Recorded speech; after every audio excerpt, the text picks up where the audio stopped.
Up on Network Africa, Zimbabwe's controversial pastor detained after organizing nationwide protests calls for more.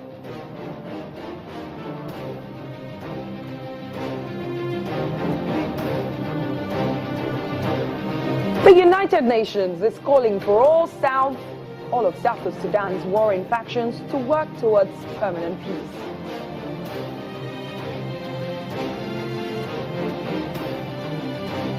Then fire breaks out in the boys' section of an orphanage in the South African coastal city of Durban. Network Africa starts right now.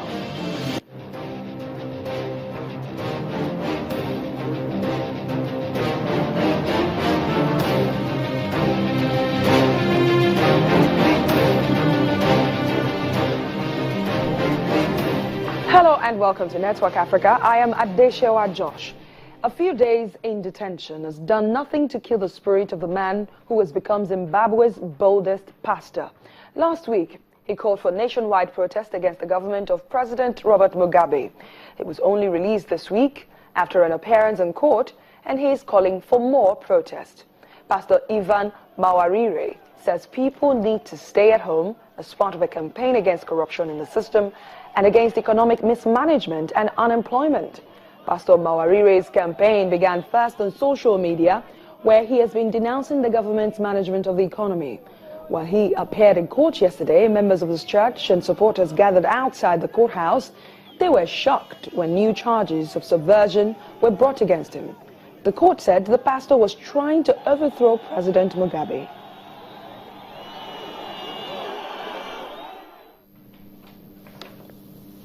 Let's turn to South Sudan now, where a ceasefire has been holding since Monday. The United Nations, however, is calling for all the warring factions to keep maintaining status quo. The fighting, which began last week, has left at least 272 people dead. Head of the UN mission in South Sudan, Ellen Lodge, who met with President Salva Kiir, is asking for more than just a ceasefire, but that the UN be allowed access for humanitarian aid. Lodge also met with the Roman Catholic Archbishop of Juba, Paulino Lukudu Loro, who said he had spoken to the president about the dismay of the people of God. I have done publicly during the last couple of days, I urge everybody to lay down the gun and respect the ceasefire that His Excellency the President has directed, and the First Vice President has approved to. We really need to find a political solution in South Sudan and move forward in peace for the benefit of the people of South Sudan. Meanwhile, the UN doctors are attending to the scores of people injured in the fighting in South Sudan's capital, Juba, last week. The fighting lasted 5 days, raising concerns it could degenerate into a full-blown crisis like the type witnessed in 2012. While a ceasefire appears to be largely holding in the wake of the deadly clashes that erupted last week in and around Juba, South Sudan, doctors at the UN hospital continue to treat the injured. After this latest round of violence between forces loyal to President Salva Kiir and those backing First Vice President Riek Machar, 272 people have been killed, including 33 civilians. Scores have also been injured. This infant child is one among close to 40 who have received medical attention at the Level 2 Cambodian hospital in South Sudan's capital, Juba. The child came in with 2 bullet wounds, one on his abdomen and another on his leg, and he's on the road to recovery. The head of the hospital, Colonel Nong Yamaku from the Cambodian contingent, is just happy to save lives. After we provide properly medical care and treatment and surgical operation, the patient from day to day, after they recovery, they can go back to their camp, POC. And I'm really happy and to see them to save their life.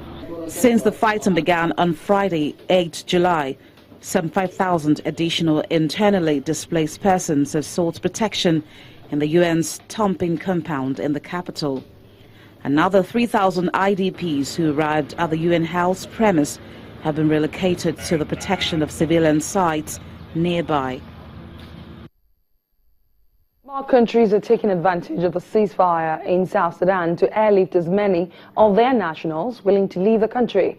India sent 2 aircraft to capital Juba to evacuate 300 nationals stranded by the recent fighting.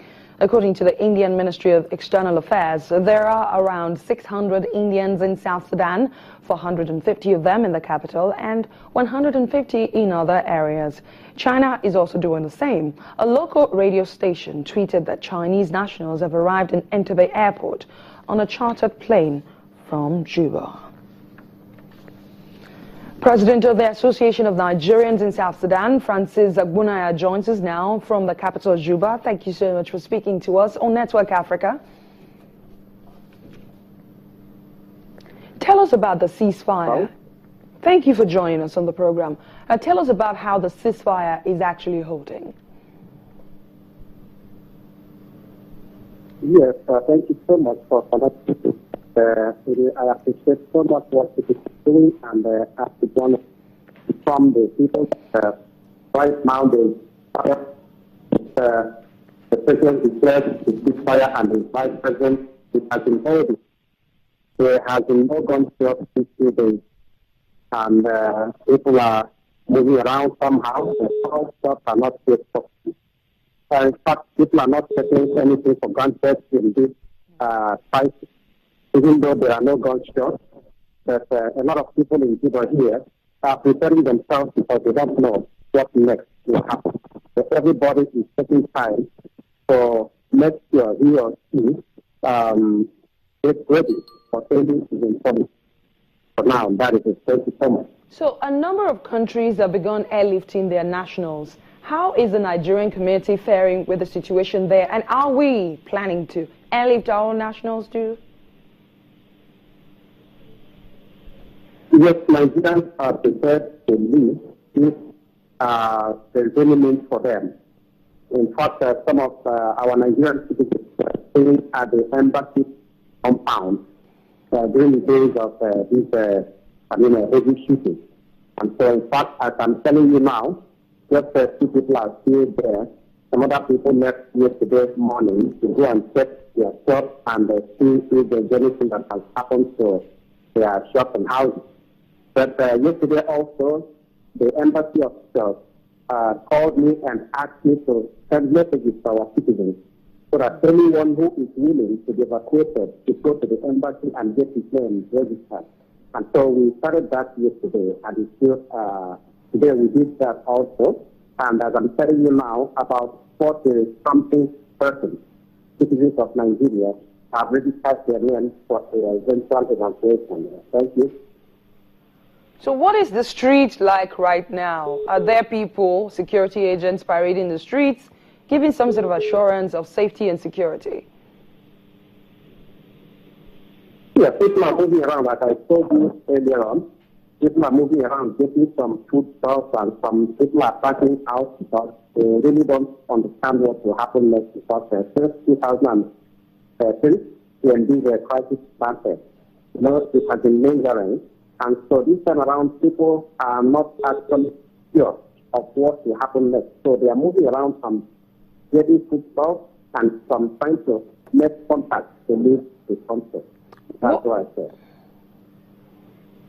So, all right then, thank you so much. Francis Ogunaya there, President of the Association of Nigerians in South Sudan. He joined us from Juba. Thank you for giving us the latest on that incident in South Sudan. Let's take a break on Network Africa. When we come back, at least 8 children are killed in a fire at an orphanage in South Africa. Do stay with us for the latest on that in just a moment.